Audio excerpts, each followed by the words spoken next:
Hey everyone.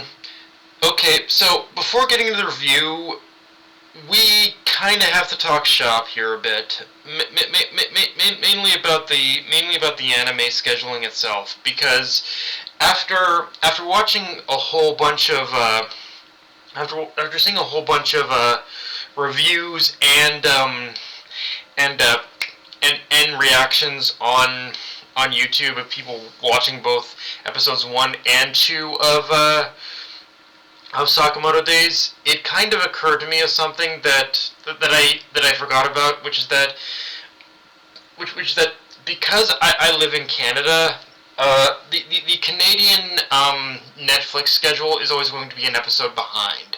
So because of that, my current reviews are always going to be like or I'm always going to be covering an episode that's a week behind the pretty much next episode. Pretty much, like I don't know why this is precisely, but it is what it is, I guess. But okay, getting into the episode. But okay, getting into the episode itself, and I'm not gonna lie. This episode is interesting to talk about because it kind of skips over some stuff of the manga, which to say, it skips over chapter 3, but weaves elements of chapter 2 into chapter 4 and 5, where we obviously get introduced to, which for this episode, we obviously get introduced to another of the main cast, Lu Zhaotang, and her story. Now, in saying that, there's a couple minor things to note with this direction, which is to say, we're not missing much by the anime skipping over chapter 3 because it's mostly a self-contained story that doesn't have too much overarching effect on the plot. The only thing we're missing out on right now is a certain reveal I alluded to in episode 1, and and it just kind of begs the question of, okay, when is this reveal going to pop up then? And I also have to assume that since this episode covered the basically key points of chapter 2, they're just going to skip over the rest. I have to assume anyway. I will say though, it is kind of interesting how the anime combines the narrative points of chapter 2 to not only give us a greater understanding of why Taro won't kill, but when seeing how these two elements play out together, I feel it does add more emotional weight to basically the story and to the story and Aoi's words, but also adds a little bit more emotional weight to basically Lou's story as well. Because as it's revealed through flashback during their formative dating years, it was Aoi who had convinced Taro in order to stop killing, in order to adopt this no kill policy, and it was Aoi who made him realize that, and the reason why she did it is because it was Aoi who made him realize all life is precious, and regardless of reason or circumstance, killing only robs someone of the experience they could have in life, as well as the potential for growth they potentially could have.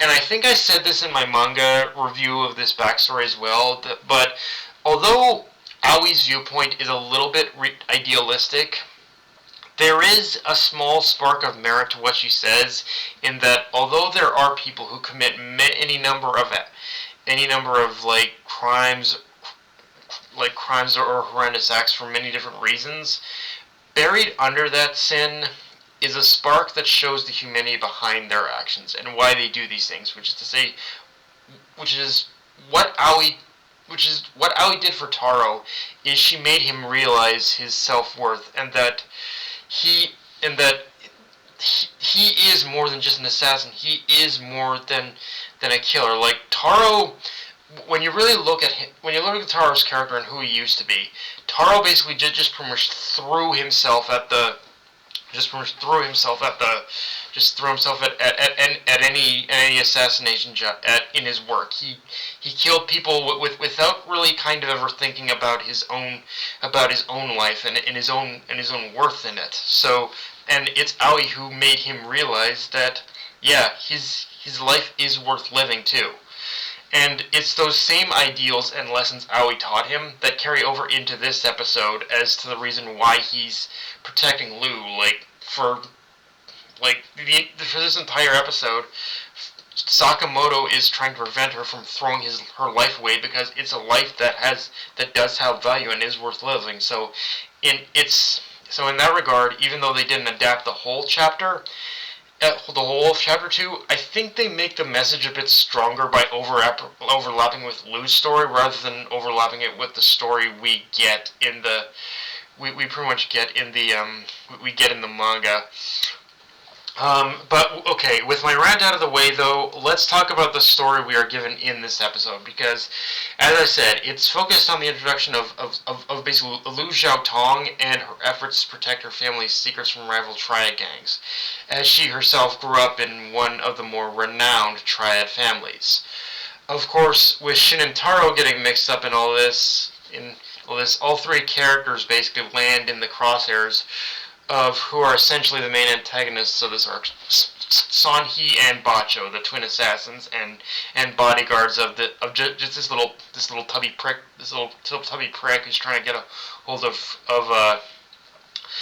Lou's treasure. And with where I'm currently in the manga, it's actually kind of interesting looking back on this earlier section and realizing that even though the focus is primarily on Lou and her story, there were breadcrumbs being laid for the later reveal that Taro is in a little bit of trouble himself now. Like, he just doesn't realize it yet. As Taro getting involved in this, as we see at the end of the chapter, Taro getting involved in this mess with the Triad basically exposed him to the world at large that, yeah, he's still very much alive, and he now has a bounty on his head. So, in that respect, it's kind of, even though, like, again, the story is very much about Lou, but I do like how it's also kind of like, yeah, it's kind of exposing that Sakamoto's still out there, he's still alive, that Taro's still out there, he's still alive.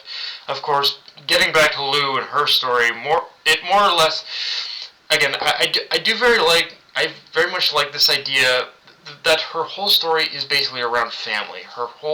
Everything she values has to do with her family, her family's legacy, just everything who she is. It is because of her parents. Her parents are, you get to see that throughout the episode.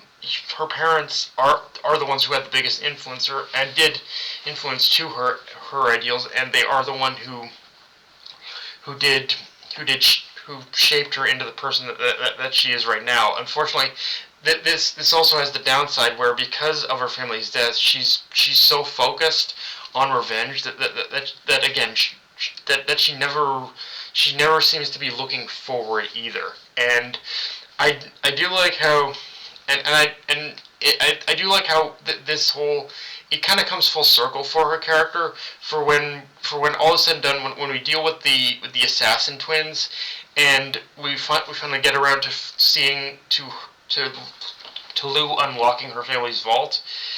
We see that although there is a wealth of treasure to be found, the more important thing was a simple bottle of sake and a message from her parents that simply said sake to drink with Xiao Tong when she comes of age. So, in a sense, you could say this whole endeavor was basically Lou's coming of age story and how she's been on the run for so long, but now she can finally move on and live her life. But also, and it's allowing her to keep her parents' memories close to her heart, but while still moving forward and knowing Lou was always in front of their minds, even in death. So it's like this whole time it was basically Lou's kind of late coming of age story because she never, in a sense, was able to truly truly grow up in the way she needed to, learn the lessons she needed to. But this episode, the end of this episode, finally allowed her to move on and kind of live her life now the way she wants. And I also, one thing I didn't note in my manga review of this content, but I also like the idea that the treasure of the Zhao Tang family is basically has a generational history to it, and how each head kind of contributed some kind of treasure to the vault. It's kind of a nice detail. But yeah, obviously the end of the episode, we see Lou kind of joining Sakamoto store as another employee, and like how right from jump we already got a bit of Shin and Lou's dynamic with him being a tad anal about every little thing, and Lou just calling him a dipshit. There's a dynamic. There is a dynamic there. Their dynamic is probably my favorite in this whole series, and yeah, I love how they're just bickering. They're like kind of siblings bickering. Um, Having said that, though, I'm not gonna lie. The direction this episode takes as a whole has me saying I might have underestimated the process to this adaptation. I might have underestimated the thought process to this adaptation. So, just as I know I already gave this little. I know for those who haven't seen it yet, I posted a community post about the schedule going forward, and unfortunately, I think I'm gonna have to shift it around to still being Thursday Friday. I think I'm probably still gonna have it to be Thursday Friday for a bit because until I know with certainty that I'm a safe spot in the series where I don't where the manga and anime don't overlap, I'm just gonna have to continue with that for now. But hey, at least I'm getting more Sakamoto days, right? But yeah, guys, that's pretty much all I got for this review.